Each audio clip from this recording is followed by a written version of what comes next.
Capítulo 3. Definição e geração de sono. Dilatação do tempo e o que aprendemos com um bebê em 1952. Suponhamos que um dia você tenha entrado na sua sala de estar tarde da noite enquanto conversava com um amigo. Você viu um parente seu, vamos chamá-lo de Jessica, deitado imóvel no sofá, sem dar um pio, o corpo recostado e a cabeça virada para um lado. Na mesma hora, você se virou para seu amigo e disse: "Psiu, Jessica está dormindo." Mas como você soube que ela estava dormindo? A descoberta demandou uma fração de segundo, mas, em sua mente, o estado de Jessica deu margem a pouca dúvida. Porque, em vez disso, você não achou que ela estava em coma? Ou pior, morta? Sono autoidentificador. Seu julgamento rápido como um raio de que Jessica estava dormindo provavelmente estava correto. E talvez você o tenha confirmado sem querer ao derrubar algo e acordá-la. Com o tempo, todos nós nos tornamos incrivelmente bons em reconhecer vários sinais que sugerem que alguém está dormindo. Esses sinais são tão confiáveis que hoje existe um conjunto de características observáveis consideradas pelos cientistas indicadores da presença de sono em seres humanos e outras espécies. A cena de Jessica ilustra quase todas essas pistas. Primeiro, organismos adormecidos adotam uma posição típica. Em animais terrestres, ela é muitas vezes horizontal, como a posição de Jessica no sofá. Segundo, e relacionado a isso, organismos adormecidos têm tônus muscular diminuído, o que se evidencia sobretudo no relaxamento dos músculos esqueléticos posturais, antigravitacionais, os que nos mantêm em pé, impedindo-nos de desabar no chão. Quando a tensão desses músculos relaxa no sono leve e depois no sono pesado, o corpo se deixa cair. Um organismo adormecido fica jogado sobre qualquer coisa que o sustente, o que se mostra extremamente evidente na cabeça virada de Jessica. Terceiro, indivíduos adormecidos não dão nenhuma demonstração evidente de comunicação ou capacidade de reação. Jessica não mostrou nenhum sinal de se voltar na sua direção quando você entrou na sala, como teria feito se estivesse acordada. A quarta característica definidora do sono é o fato de ser facilmente reversível, o que o distingue do coma, da anestesia, da hibernação e da morte.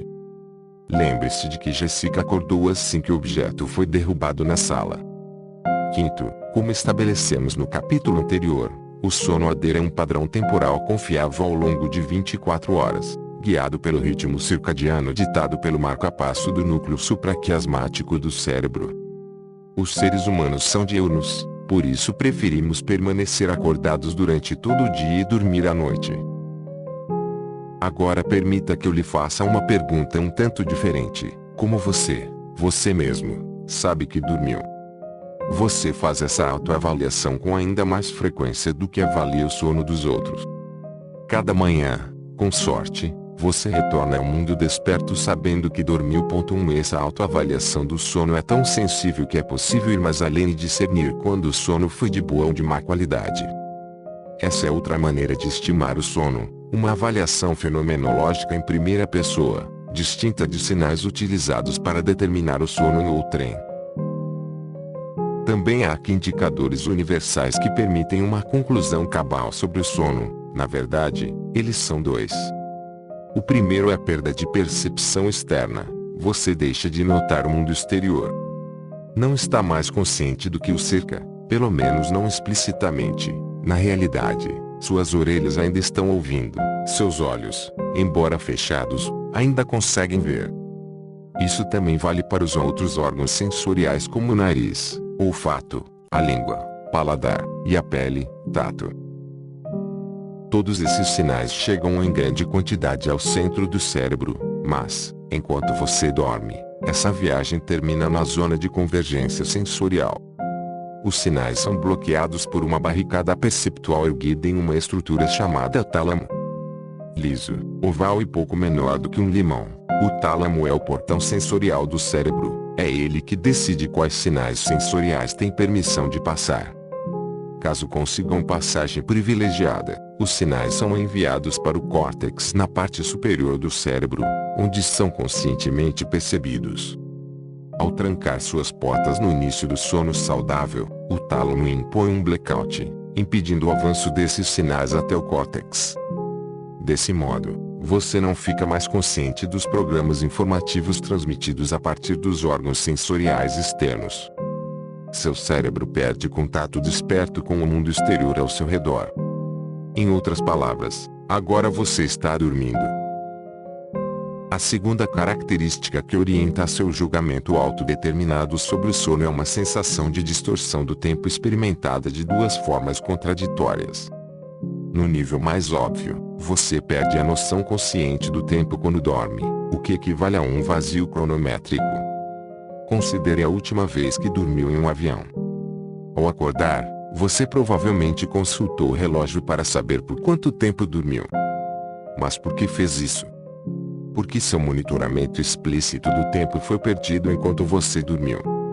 É a sensação de um buraco temporal que, analisado ao despertar, faz com que você tenha certeza de que esteve dormindo. Todavia, embora seu mapeamento consciente do tempo seja perdido durante o sono, em um nível não consciente o tempo continua a ser catalogado pelo cérebro com incrível precisão. Tenho certeza de que você já teve que despertar na manhã seguinte a uma hora bem específica, talvez precisasse pegar um avião logo cedo. Antes de dormir, você programou diligentemente o alarme para 6 da manhã. Mas, por um milagre, você despertou às 5h58, sem auxílio, antes do alarme. Pelo visto, seu cérebro consegue registrar o tempo com notável precisão enquanto dorme. Como ocorre com tantas outras operações que ocorrem nele, você simplesmente não tem acesso explícito a esse conhecimento preciso do tempo durante o sono. Tudo isso voa abaixo do radar da consciência, emergindo apenas quando necessário. Uma última distorção temporal merece destaque aqui, a da dilatação do tempo em sonhos, além do próprio sono. O tempo não é exatamente tempo nos sonhos. Na maioria das vezes ele é alongado. Pense na última vez que você acionou o botão sonecado despertador, tendo acordado de um sonho. Misericordiosamente, você está se dando mais deliciosos 5 minutos de sono e logo volta a sonhar. Depois do acréscimo de 5 minutos, o alarme toca de novo, mas essa não é a impressão que você tem. Durante os 5 minutos de tempo real, você pode ter tido a impressão de que esteve sonhando por 1 hora, talvez até mais. Diferentemente da fase do sono em que não está sonhando, na qual perde toda a consciência do tempo, nos sonhos você continua a ter uma noção do tempo, ela só não é muito precisa. Na maioria das vezes, o tempo onírico é estendido e prolongado em relação ao real. Apesar de os motivos para essa dilatação do tempo não serem de todo compreendidos por nós, registros de experiências recentes realizadas com células cerebrais de ratos fornecem pistas interessantes. No experimento, ratos tiveram permissão para correr em um labirinto. À medida que eles assimilavam a disposição espacial, os pesquisadores registraram padrões característicos de excitação das células cerebrais. Registraram também a atividade das células de impressão de memória depois que os roedores adormeceram. Continuaram a escutar o cérebro subrepticiamente durante os diferentes estágios do sono, incluindo o sono de movimentos oculares rápidos, sono REM, do inglês Rapid Eye Movement, o estágio em que os seres humanos sonham. O primeiro resultado notável foi que o padrão característico de excitação de células cerebrais ocorrido quando os roedores estavam aprendendo a disposição espacial do labirinto reapareceu depois durante o sono, reiteradamente. Isto é, as memórias foram repetidas no nível da atividade das células cerebrais enquanto os ratos dormiam. A segunda descoberta, ainda mais notável, foi a da velocidade desse replay. Durante o sono REM, as memórias foram repetidas muito mais devagar, em apenas metade ou 1/4 da velocidade aferida quando os ratos estavam acordados e aprendendo a geografia do labirinto. Esse lento reconto dos eventos do dia é o melhor indício que temos até hoje para explicar a experiência do tempo alongada no sono REM humano. Essa enorme desaceleração do tempo neural pode ser o motivo para acreditarmos que nossa vida onírica dura muito mais do que o nosso despertador diz. Uma revelação infantil: 2 tipos de sono. Apesar de todos nós já termos determinado que alguém está dormindo, ou que nós estivemos dormindo, a excelência em matéria de verificação científica do sono requer o registro, mediante o uso de eletrodos, de sinais provenientes de 3 regiões: 1. A atividade de ondas cerebrais; 2. A atividade de movimentos oculares; e 3. A atividade muscular. Em conjunto, esses sinais são agrupados sob o termo geral polissonografia PSG, que significa uma leitura, grafia, do sono, composta de múltiplos sinais, poli. Por meio do uso dessa coleção de medições surgiu a descoberta que pode ser considerada a mais importante em toda a pesquisa do sono. Ela foi feita em 1952 na Universidade de Chicago, por Eugenia Zerinsky, então aluno de pós-graduação, e pelo professor Nathaniel Kleitman, famoso pelo experimento da Mammoth Cave discutido no capítulo 2. A Zerinsky vinha documentando cuidadosamente os padrões dos movimentos oculares em bebês humanos durante o dia e a noite. Ele observou que havia períodos de sono em que os olhos iam depressa de um lado para outro sob as pálpebras. Além disso, essas fases do sono eram sempre acompanhadas por ondas cerebrais bem ativas, quase idênticas às observadas em um cérebro completamente desperto.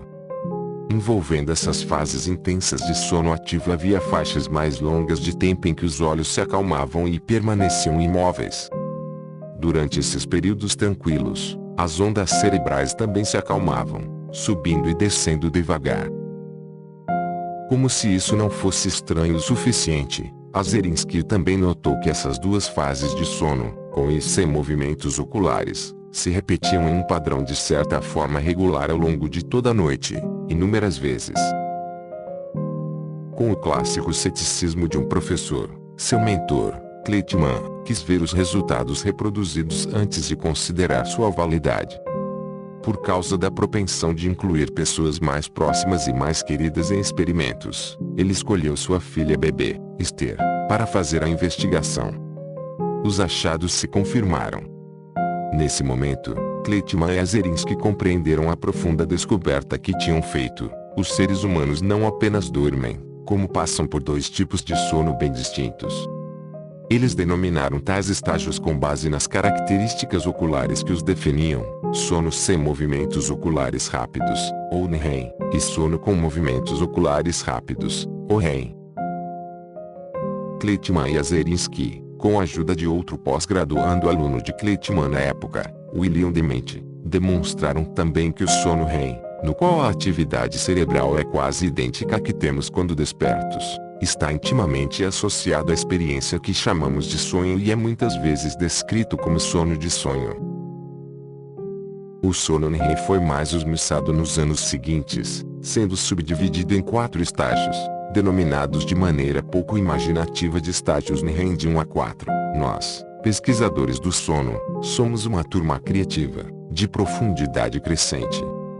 Os estágios 3 e 4 são, portanto, os mais profundos de sono NREM que experimentamos, sendo a profundidade definida como a dificuldade crescente de se despertar um indivíduo nos estágios 3 e 4 de NREM comparada à dos estágios 1 ou 2 de NREM.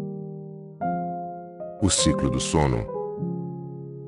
Nos anos transcorridos desde a revelação baseada na análise de Esther, descobrimos que os 2 estágios do sono, NREM e REM, travam uma batalha recorrente, um jogo de empurra e puxa, pela dominação do cérebro ao longo da noite. A guerra cerebral entre os 2 é vencida e perdida a cada 90 minutos, 2 dominada primeiro pelo sono NREM, seguido pelo retorno do sono REM. Assim que termina, a batalha já recomeça, repetindo-se a cada 90 minutos. O monitoramento dessas flutuações extraordinárias e bruscas ao longo da noite revela a bela arquitetura cíclica representada na figura 8. No eixo vertical estão os estados distintos do cérebro, com a vigília no alto, depois o sono REM e então os estágios descendentes de sono NREM, do 1 ao 4. No eixo horizontal está a hora da noite, começando na extremidade esquerda por volta das 11 da noite até às 7 da manhã na direita. O nome técnico para esse gráfico é hipnograma, gráfico do sono. Se eu não tivesse acrescentado as linhas verticais tracejadas demarcando cada ciclo de 90 minutos, talvez você não conseguisse ver um padrão se repetindo regularmente. Pelo menos não o que esperava a partir da descrição feita há pouco. A causa é outra característica peculiar do sono, o perfil assimétrico de seus estágios. Embora seja verdade que passamos de repente de um lado para outro entre o sono REM e o sono REM, a proporção deles em cada ciclo de 90 minutos muda bastante no decorrer da noite. Na primeira metade da noite, a maior parte de nossos ciclos é consumida por sono REM profundo e muito pouco sono REM, como pode ser visto no ciclo 1 da figura 8. Entretanto, à medida que passamos para a segunda metade da noite, esse equilíbrio muda, com a maior parte do sono dominado por sono REM, com pouco ou nenhum sono REM profundo. O ciclo 5 é um exemplo perfeito desse tipo de sono rico em REM. Mas por que a Mãe Natureza projetou essa estranha e complexa equação de estágios do sono que se desdobram? Por que alternar reiteradamente entre o sono REM e o sono REM? Por que não obter todo o sono REM necessário primeiro para depois usufruir de todo o sono REM necessário? Ou vice-versa? Se isso fosse apostar demais na possibilidade remota de o animal desfrutar apenas de uma noite de sono parcial em algum momento, então por que não manter a proporção entre cada ciclo igual, colocando uma porção parecida de ovos em ambas as cestas, por assim dizer, em vez de pôr a maior parte deles em uma no princípio para então inverter esse desequilíbrio mais adiante? Por que variá-la? Ter projetado e colocado em ação biológica um sistema tão complicado parece ser uma quantidade exaustiva de trabalho evolucionário árduo. Não há consenso científico quanto ao motivo por que nosso sono, e o de todos os outros mamíferos e aves, é cíclico nesse padrão repetível, porém muitíssimo assimétrico, apesar de existirem várias teorias. Uma proposta feita por mim é a de que a interação irregular para cá e para lá entre o sono REM e o sono REM é necessária para remodelar e atualizar nossos circuitos neurais à noite e, ao fazê-lo, administra o espaço de armazenamento finito no cérebro. Forçado pela conhecida capacidade de armazenamento imposta por um número fixo de neurônios e conexões dentro de suas estruturas de memória, nosso cérebro precisa encontrar o ponto certo entre reter informações antigas e deixar espaço suficiente para novas. Para equilibrar essa equação de armazenamento é necessário identificar quais memórias são novas e salientes e quais memórias já existentes são sobrepostas, redundantes ou simplesmente sem relevância. Como será mostrado no capítulo 6, uma função essencial do sono REM profundo, que predomina no início da noite, é depurar e remover conexões neurais desnecessárias. Em contrapartida, o estágio onírico de sono REM, que prevalece mais tarde na noite, atua no fortalecimento dessas conexões. Combine esses dois e temos pelo menos uma parca explicação de por que os dois tipos de sono se alternam e por que esses ciclos são dominados a princípio pelo sono REM, com o sono REM reinando absoluto na segunda metade da noite. Considere a criação de uma escultura a partir de um bloco de argila. Ela começa com a colocação de uma grande quantidade de matéria-prima em um pedestal, aquela massa toda de memórias autobiográficas armazenadas, novas e velhas, oferecidas em sacrifício ao sono toda a noite. Em seguida vem uma remoção inicial e ampla de matéria supérflua, longos períodos de sono REM, após o que pode ser feita uma breve intensificação de detalhes iniciais, curtos períodos de sono REM. Depois dessa primeira sessão, as mãos seletivas retornam para uma segunda rodada de escavação profunda, outra longa fase de sono REM, seguida por um pouco mais de realce de algumas estruturas detalhadas que emergiram, um pouco mais de sono REM. Após vários outros ciclos de trabalho, o equilíbrio da necessidade escultural mudou. Todas as características centrais foram esculpidas grosseiramente a partir da massa original de matéria-prima.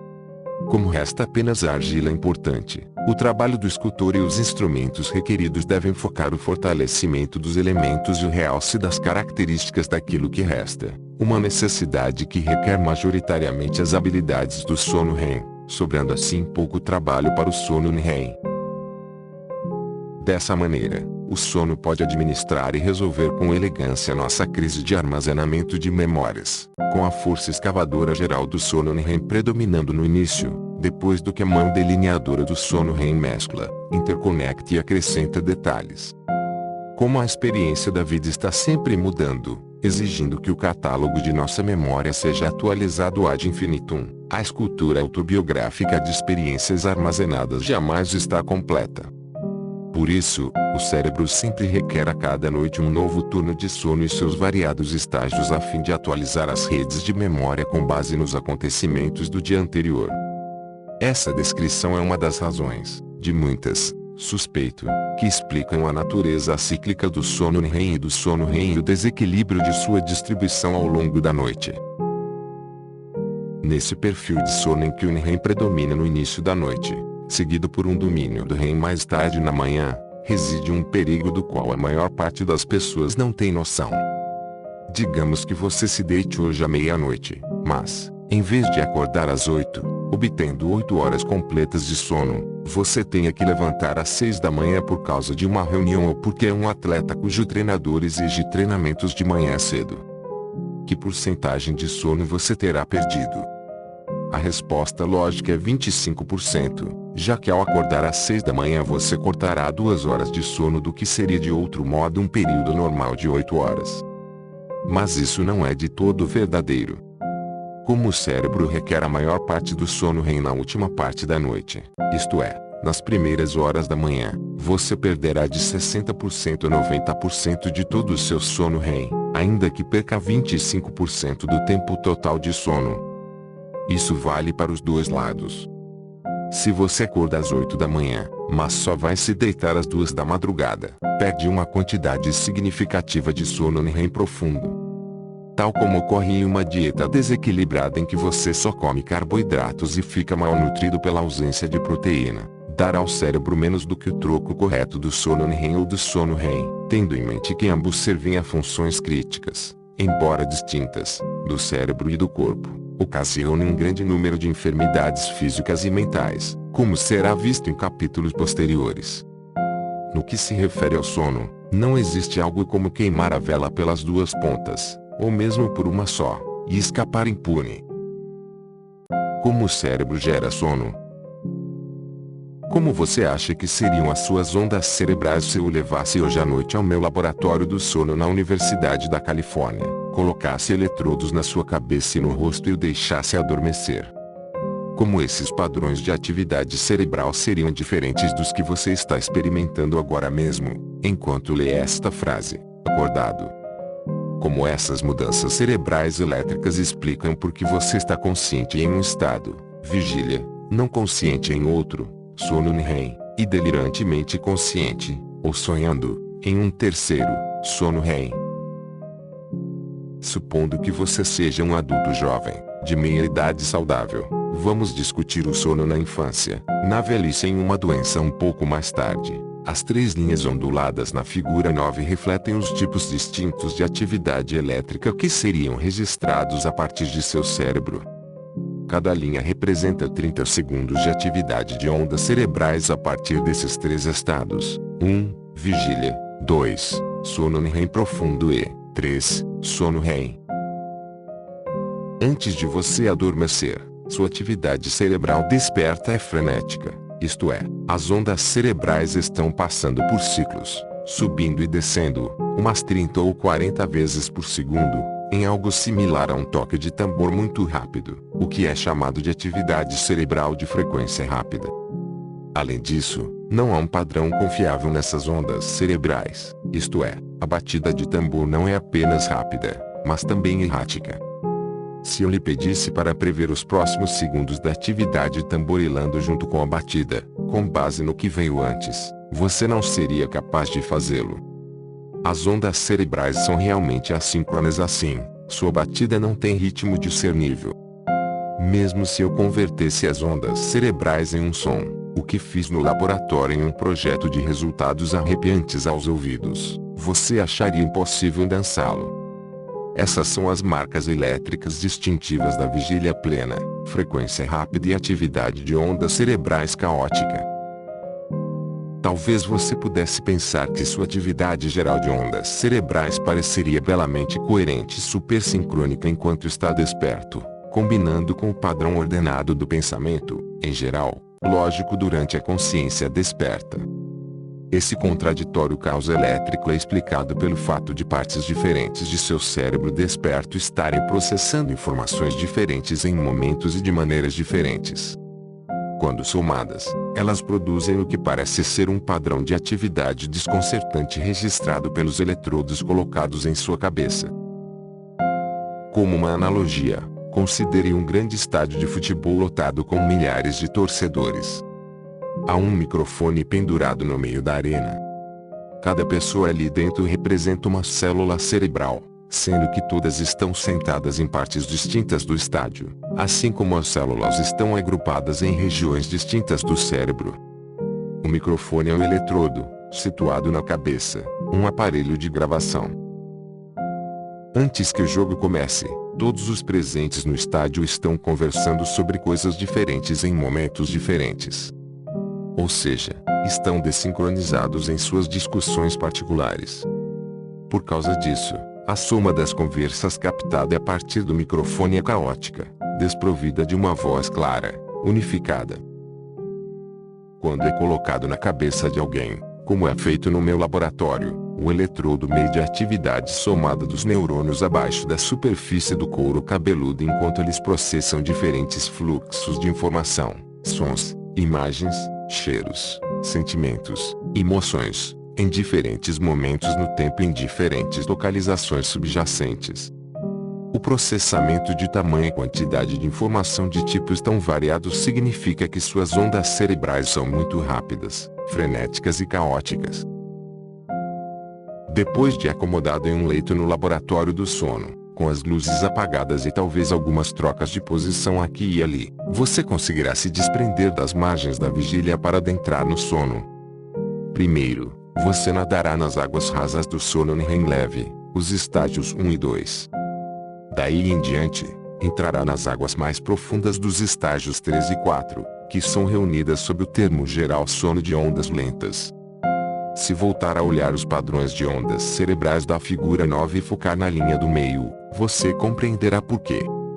No sono de ondas lentas profundo, o ritmo de subida e descida da atividade de ondas cerebrais se desacelera muitíssimo, chegando até apenas de 2 a 4 ondas por segundo, 10 vezes mais devagar que a intensa velocidade da atividade cerebral em vigília. Igualmente notável, as ondas lentas de REM são também muito mais sincrônicas e confiáveis do que as da atividade cerebral desperta. São de fato tão confiáveis que você poderia prever os próximos compassos da canção elétrica do sono REM com base nos que vieram antes. Se eu convertesse essa profunda atividade rítmica em som e o tocasse de manhã, o que também fizemos com os participantes do projeto já citado, você conseguiria entender o seu ritmo e se mover no compasso, mexendo-se suavemente segundo a cadência lenta, pulsante.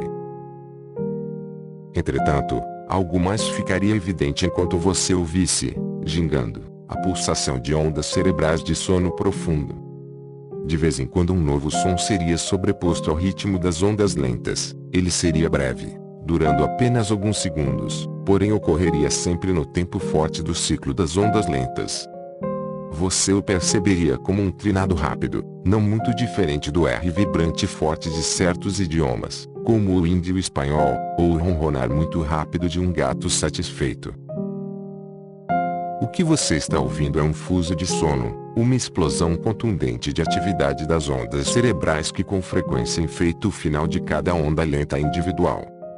Fusos de sono ocorrem tanto durante os estágios profundos de sono REM quanto durante os mais leves, antes mesmo que as lentas e poderosas ondas cerebrais do sono profundo comecem a se elevar e predominar. Uma de suas muitas funções é agir como soldados noturnos que protegem o sono, servindo de escudo contra ruídos externos. Quanto mais fortes e frequentes são os fusos de sono de uma pessoa, mais resistente ela é a ruídos externos que de outra forma acordariam. Voltando a atenção para as ondas lentas do sono profundo, Descobrimos também algo fascinante sobre seu local de origem e como elas varrem a superfície do cérebro. Ponha um indicador entre os olhos, logo acima da ponte do nariz. Agora o deslize cerca de 5 centímetros pela testa acima. Quando você for dormir hoje à noite, é aí que a maioria das suas ondas cerebrais de sono profundo serão geradas, bem no meio dos lobos frontais. Esse é o epicentro, ou centro de atividade, a partir do qual emerge a maior parte de seu sono profundo. No entanto, as ondas lentas de sono profundo não se irradiam em círculos perfeitos. Em vez disso, quase todas viajarão em uma só direção, da frente do cérebro para a parte de trás. Elas são como as ondas sonoras emitidas a partir de um alto-falante, que viajam predominantemente em uma única direção, do alto-falante para fora. O som é sempre mais alto em frente ao aparelho do que atrás dele. E, como um alto-falante emitindo som através de um espaço amplo, as ondas lentas que você gerar hoje à noite vão perder força pouco a pouco à medida que fizerem a viagem para a parte de trás do cérebro, sem ricochetear ou retornar. Nas décadas de 1950 e 1960, quando os cientistas começaram a medir essas ondas cerebrais lentas, foi feita uma suposição compreensível: essa marcha vagarosa, até aparentemente preguiçosa, da atividade das ondas cerebrais deveria refletir um cérebro que está ocioso, ou até adormecido. Era um palpite razoável considerando-se que as ondas cerebrais mais profundas e mais lentas do sono NREM podem se parecer com as que vemos em pacientes sob efeito de anestesia ou mesmo naqueles em certas formas de coma. Todavia, essa suposição estava completamente equivocada. Nada poderia estar mais longe da verdade. O que você de fato experimenta durante o sono NREM profundo é uma das demonstrações mais épicas de colaboração neural de que se tem conhecimento. Por meio de um surpreendente ato de auto-organização, muitos milhares de células cerebrais decidem se unir e cantar, ou se citar, no mesmo ritmo. Cada vez que observo esse formidável ato de sincronia ocorrendo à noite no meu laboratório de pesquisa, sinto-me humilde. O sono é verdadeiramente um objeto de assombro.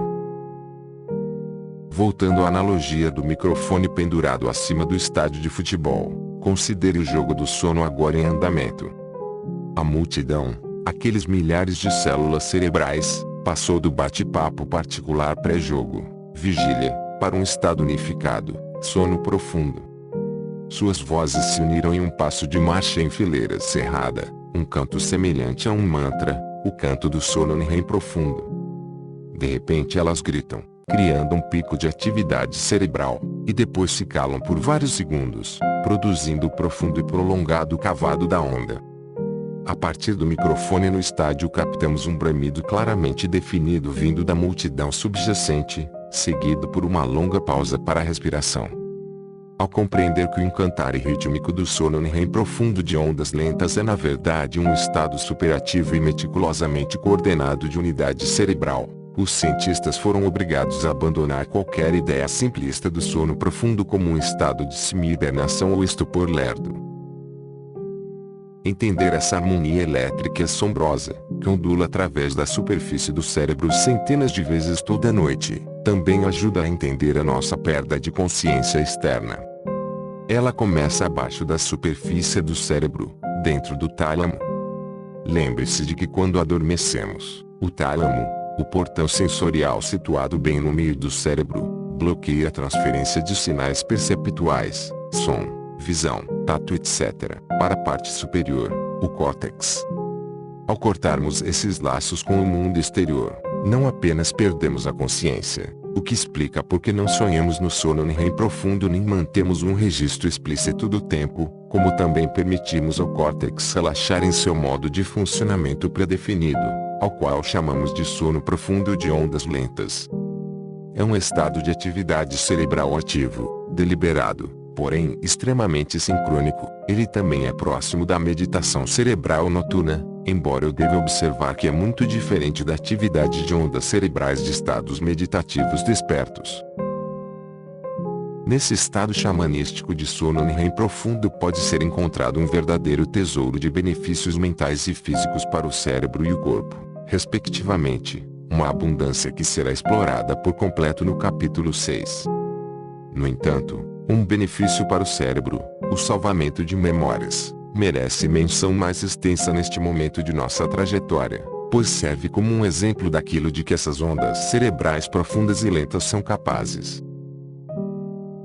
Você já fez uma viagem de carro longa e reparou que em algum ponto do percurso o sinal das estações de rádio FM que estava ouvindo começa a perder intensidade?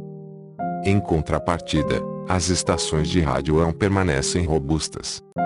Talvez você tenha ido para um local remoto e tentado em vão encontrar uma nova estação FM. Mas basta passar para a banda de AM e vários canais de radiodifusão permanecem disponíveis. A explicação está nas próprias ondas de rádio, o que inclui as duas velocidades das transmissões em FM e AM. A FM usa ondas de rádio de frequência mais rápida que sobem e descem muito mais vezes por segundo do que as ondas AM. Uma vantagem das ondas de rádio FM é o fato de poderem transmitir cargas mais elevadas, mais ricas de informação, e por isso soarem melhor. Entretanto, elas apresentam uma grande desvantagem: perdem força depressa, como um velocista excessivamente musculoso que só consegue correr distâncias curtas. As transmissões AM empregam uma onda de rádio muito mais lenta, mais longa, semelhante a um corredor de longa distância magro. Embora não possam se igualar à qualidade musculosa e dinâmica das da rádio FM, o seu ritmo prosaico lhes dá a capacidade de cobrir vastas distâncias com menos declínio. Portanto, transmissões de maior alcance são possíveis com as lentas ondas de rádio AM, o que permite uma comunicação de larga amplitude entre localizações geográficas muito distantes. Quando o cérebro passa da atividade de frequência rápida da vigília para o padrão mais lento e comedido do sono REM profundo, torna-se possível a mesmíssima vantagem de comunicação de amplo alcance.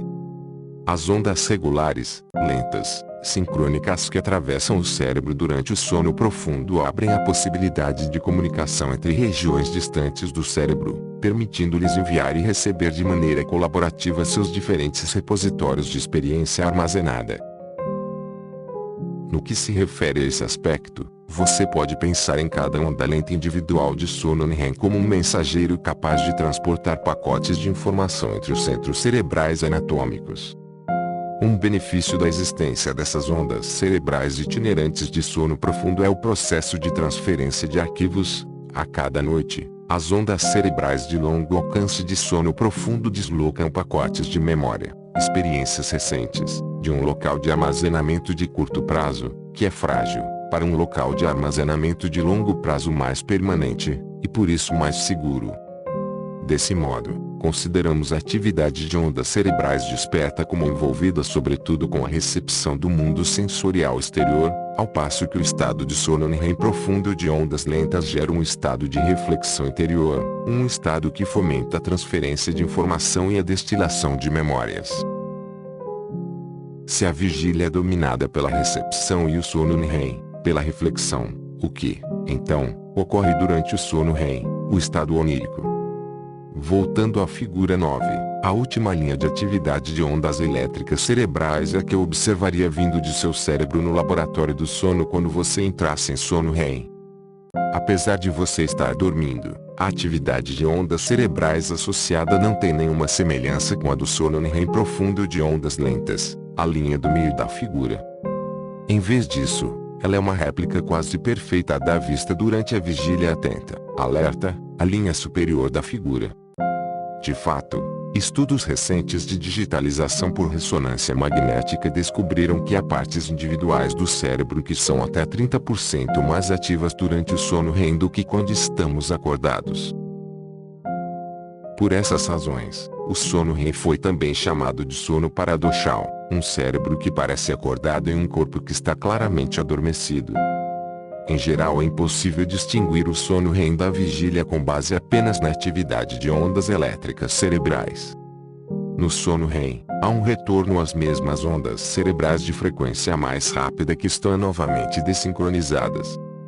Os muitos milhares de células cerebrais no seu córtex que tinham se unificado em uma conversa lenta e sincronizada durante o sono REM profundo voltaram a processar de forma frenética informações diferentes em velocidades e momentos diferentes em regiões do cérebro diferentes, algo típico da vigília.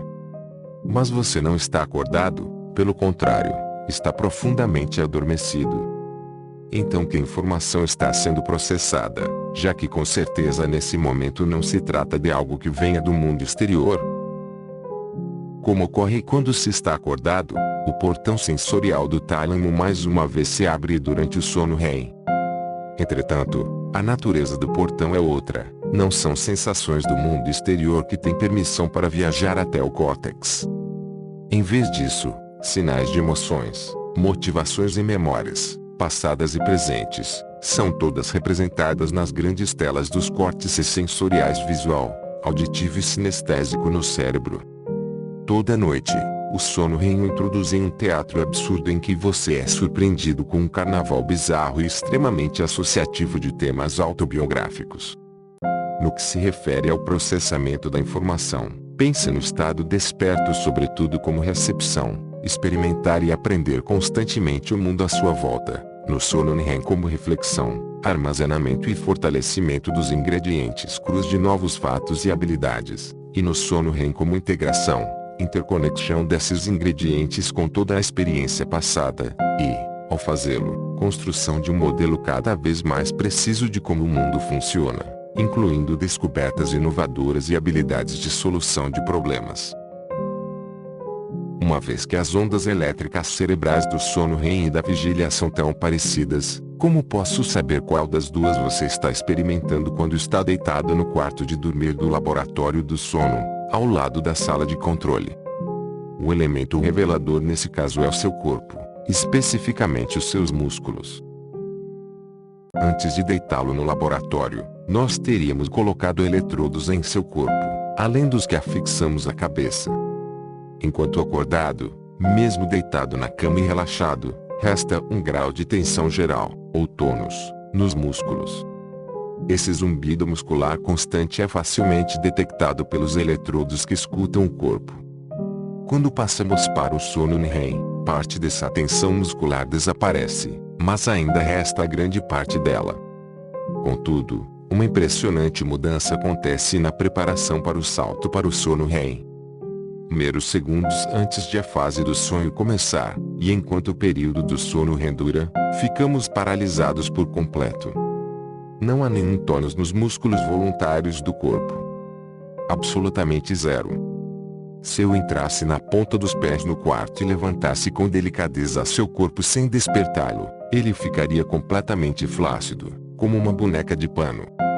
Fique tranquilo porque seus músculos involuntários, os que controlam operações automáticas como respirar, continuam funcionando e mantêm a vida durante o sono. Todos os demais ficam flácidos. Essa característica, denominada atonia, a ausência de tônus, referindo-se a que os músculos, é instigada por um sinal desativador poderoso transmitido por toda a extensão da medula espinhal a partir do tronco cerebral. Uma vez acionado, os músculos posturais do corpo, como os bíceps e os quadríceps, perdem toda a tensão e força. Eles não responderão mais aos comandos do cérebro. Você se tornou, de fato, um prisioneiro do próprio corpo, encarcerado pelo sono REM. Felizmente, após cumprir a sentença de detenção desse ciclo de sono, o corpo é libertado do cativeiro físico. Essa impressionante dissociação durante o estado onírico, em que o cérebro está superativo e o corpo está imobilizado, permite aos cientistas do sono reconhecer com facilidade, e, portanto, distinguir, as ondas cerebrais de sono REM das ondas alertas. Mas por que a evolução decidiu banir a atividade muscular durante o sono REM? Porque com a eliminação da atividade muscular ficamos impedidos de representar nossa experiência onírica. Durante o sono REM há uma torrente incessante de comandos motores girando pelo cérebro, e eles são subjacentes à experiência rica em movimento dos sonhos. Desse modo, a Mãe Natureza foi prudente ao costurar uma camisa de força fisiológica que impede tais movimentos ficcionais de se tornarem realidade, sobretudo considerando-se que nesse estado paramos de perceber conscientemente o ambiente.